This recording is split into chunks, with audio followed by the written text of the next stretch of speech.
বর্তমান সময়ে স্পেন অনেক ভালো পারফরমেন্স করছে। স্পেন দলের যে কম্বিনেশন তা বলতে গেলে এক কথায় অসাধারণ।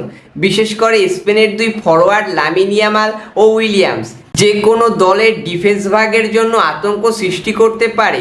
বর্তমানে ইউফা ইউরোর যদি পারফরমেন্স দেখি তাহলে দেখা যায় লামিন ইয়ামাল 5টি ম্যাচ খেলে 3টি অ্যাসিস্ট করেছে। ডিফেন্সে ঢুকে বল কন্ট্রোল করার বিশেষ ক্ষমতা রয়েছে লামিন ইয়ামালের। এছাড়া উইলিয়ামস 4 ম্যাচ খেলে 1টি গোল ও 1টি অ্যাসিস্ট করে। দুজনের বয়স কম হলেও ফুটবল পায়ের জাদু কিন্তু কম না। লামিন ইয়ামালের বয়স মাত্র 16 বছর।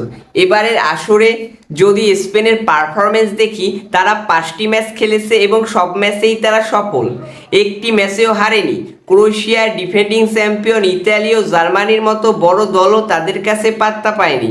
জার্মানিকে তারা জার্মানির ঘরের মাঠেই হারিয়েছে। স্পেন এবারের ইউফা ইউরোতে 11টি গোল করে এবং মাত্র 2টি গোল হজম করে।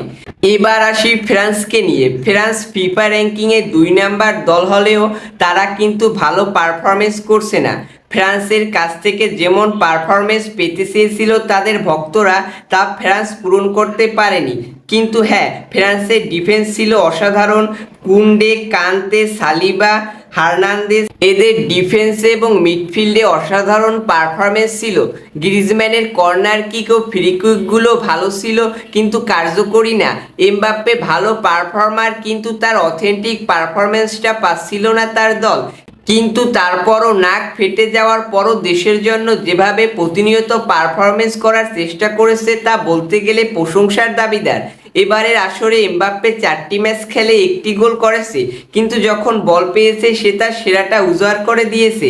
কিলিয়ান এমবাপ্পের সাথে ফরওয়ার্ড পজিশনে খেলে থাকে কালোমানি, যে ডিফেন্স ভাঙতে পারদর্শী। কিন্তু ফ্রান্স এবারের আসরে অন টার্গেটে শট ভালো না, যার কারণে ফ্রান্স তেমন গোল করতে পারেনি।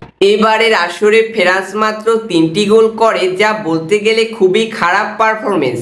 মেজর টুর্নামেন্টে 6বার মুখোমুখি হয়েছে, যেখানে ফ্রান্স জয়লাভ করেছে 3বার এবং স্পেন জয়লাভ করেছে 2বার ও অন্য ম্যাচটি 1-1 গোলে ড্র হয়েছে। পরিসংখ্যান বলে ফ্রান্স স্পেনের থেকে ভালো দল, কিন্তু রিসেন্ট পারফরমেন্স বলে স্পেন ভালো দল।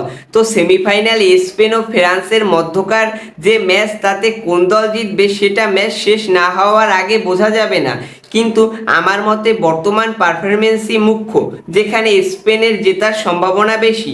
আপনার মতে কোন দল জিতবে কমেন্টে জানান এবং 5.0 সঙ্গেই থাকুন। ধন্যবাদ।